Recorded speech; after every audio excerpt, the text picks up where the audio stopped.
ba daidai bane kai aure kana monita matanka, ba daidai bane, haramun ne. Ku ji tsoron Allah. Akwai da sun maza suna da ciwon shakka, yana shakkan matan shi, ba wai kamar wani yare gulma ba, mai ne shi. Akwai mutane na ciwo haka nan, yana doubt, har ya sa mutane na monita matan shi da na hosla. Wallahi kuskure ne. Kana turai ka sa mutane su duba matanka, ana duban tafiyanta, har da mutum CCTV camera, ba addini bane. Ba in ka sa CCTV camera gidanka saboda barayi, shi Allah ya sa wani abu ya faru ma cika kama ta wannan daban, kai da ta kai ka sake ta, ka gane magana ne. Amma kamar kai ka sa ni saboda ka monita matanka, wanda ke da ba, wanda ke so ya samu ciwon zuciya, blood pressure, kuma aure shi ya bata, to kai ta shiga cikin fonin matanka, babban kuskure ne wallahi. Matanka ta ajiye fon, cika ka duki fonin, kana check messages, kana check Facebook kunta da message, kai kuskure, Allah kai kuskure wallahi. Kuma auren ka ya bata, domin kai ka gankan fonin matanka, I miss you, I love you, I really love you, how are you, I wish you have ina bari ya Hausa, ina wish kaman kana ta da ina wish kina tare da ni har mu mutu.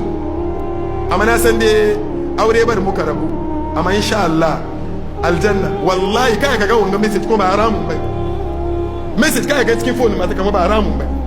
Ka san me yasa Alhaji ya zama message babanta ko dai wani ya shigo daki, wani karshe tambayan, wani ya shigo gida, yana bakin kofan shi, yana bakin kofan shi yana ji cikin dakin kwanan shi, cikin hodin shi, yana ji ana ce kama ana ce na missing.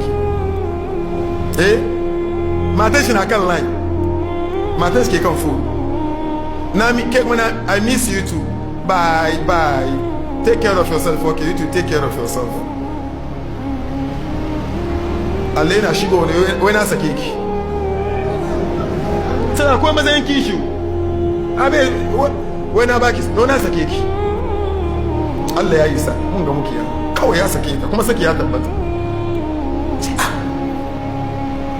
Ka sake ni sai da ki phone ta bashi, dadi ya call ko zai magana da ke, nace ba aka nan gida, ni da dadi ne.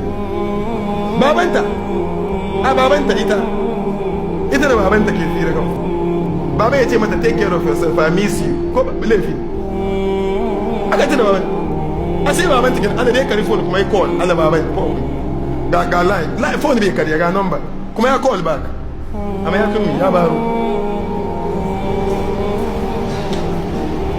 Shi zan ka ce kai ta monitor phone matanka ko abiyoyinta su yi ta duban movement ɗinta, wallahi kai kusu, domin Allah ka banta tana ciniki Togo business, tana zuwa Liberia, tana zuwa ya sunan gwanga Dubai, domin Allah ka yarda da ita barta, kaga sa monitanta, ba monitor mace aka gida aure ka dibiya mata kariya, kuma kai shakkan yaran da kuka haife ka kawo problem da yawa, ba sa ma